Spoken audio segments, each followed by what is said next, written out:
where nuclear warheads turn 1,000-foot runways into craters in seconds, where warplanes leap straight into the sky, hover like ghosts, and strike without warning. For nearly 8 decades, this has been the obsession of American military planners and aerospace engineers: vertical takeoff and landing fighters, machines that break the most fundamental rule of flight. What you're about to hear is not a tale of simple innovation.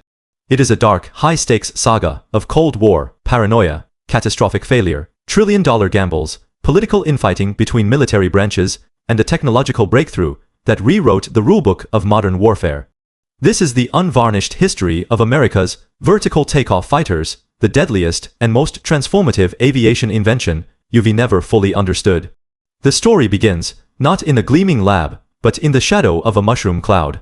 In 1949, the Soviet Union detonated its first atomic bomb, shattering America's nuclear monopoly overnight. Military leaders faced a terrifying truth: every major Air Force base, every aircraft carrier runway, every strip of concrete that launched American warplanes was now a sitting duck. A single nuclear strike could blind the U.S. military, grounding its entire air fleet before a war even started. The solution was brutal and simple: build fighters that needed no runways at all. Thus began America's reckless, decades-long race to conquer vertical flight, a race driven by existential fear rather than casual scientific curiosity. By the 1950s, the race was in full panic mode. The U.S. Navy and Air Force poured millions into bizarre, almost alien prototypes that looked like they de-escaped a science fiction nightmare. There was the Lockheed XF-V1, a tube-like tailsitter with an X-shaped tail that let the plane stand on its tail like a rocket. Pilots climbed into the cockpit via a hydraulic ladder, staring straight up at the sky, unable to see the ground during landing. Then came the Convair XF-Y1 Pogo, another tailsitter with delta wings and a propeller powerful enough to lift 7 tons of metal straight up. The Ryan X-13 Vertijet followed a tiny jet that took off vertically from a mobile platform, its pilot lying almost flat to see where he was going. These machines achieved vertical flight, but they were death traps. Unstable, underpowered, and nearly impossible to land, every test flight was a brush with disaster. The Pentagon called them necessary risks, but history calls them what they were: expensive, deadly dead ends. By the end of the 1950s, every single American VTOL prototype program was cancelled. The dream of vertical flight seemed broken, buried under bureaucratic failures and engineering hubris. But failure is just the first act of a great invention. While America stumbled, Britain cracked the code with the Harrier, a subsonic attack plane that used 4 rotating engine nozzles to redirect thrust downward. The U.S. Marine Corps saw its salvation. Unlike the Air Force or Navy, the Marines operated from small, cramped, amphibious assault ships with no full-length runways. They needed a plane that could fly from any ship, any beach, any patch of dirt.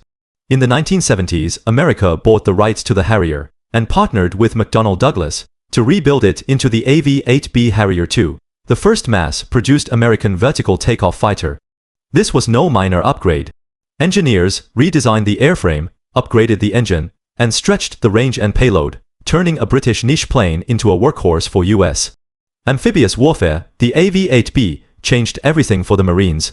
For the first time, they could provide close air support without waiting for carrier launches or land bases.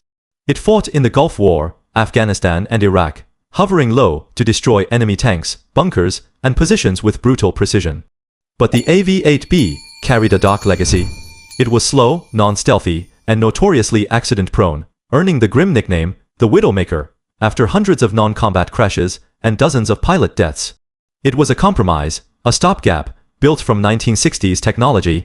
The Pentagon knew it needed something better: a supersonic, stealthy, vertical takeoff fighter that could survive against modern air defenses. That hunger gave birth to the most ambitious weapons program in aviation history. In 1983, DARPA launched the Advanced STOVL program, a secret effort to build a supersonic vertical takeoff fighter to replace the AV-8B. For years, engineers battled a fatal flaw. Vertical flight required massive lift, but supersonic speed required sleek, light design.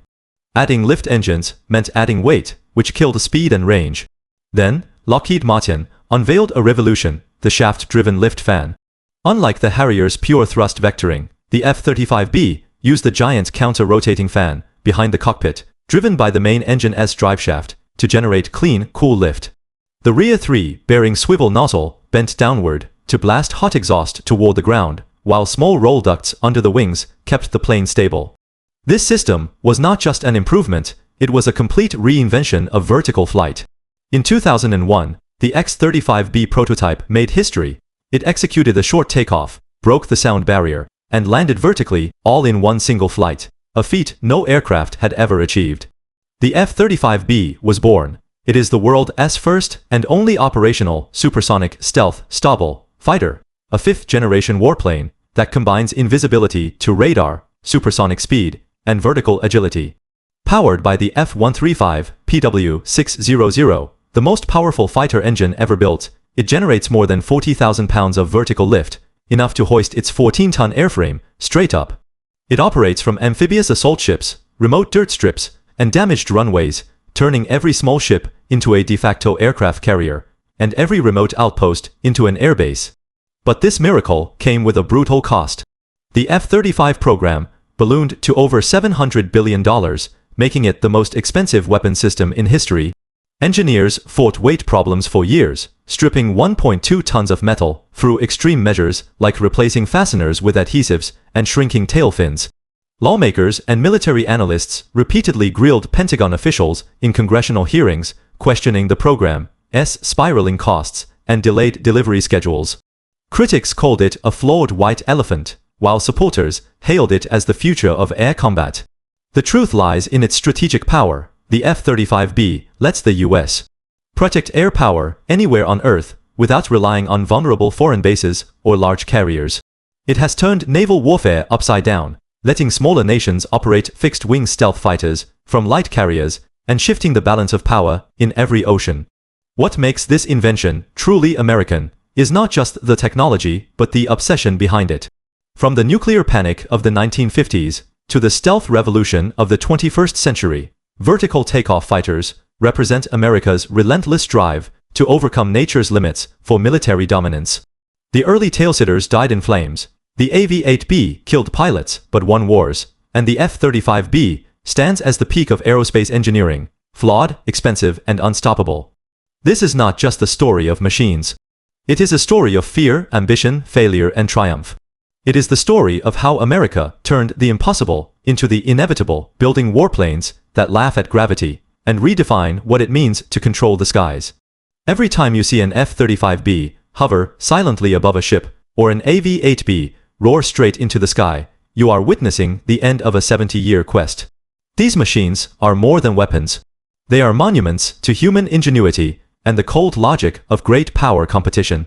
They remind us that the most world-changing inventions are not born from comfort, but from crisis, not from curiosity alone, but from the desperate need to survive and dominate. The runway is no longer a limit. The sky is no longer a barrier. And America's vertical takeoff fighters will keep rewriting the rules of war for generations to come. Please like, comment, share, and subscribe to the channel.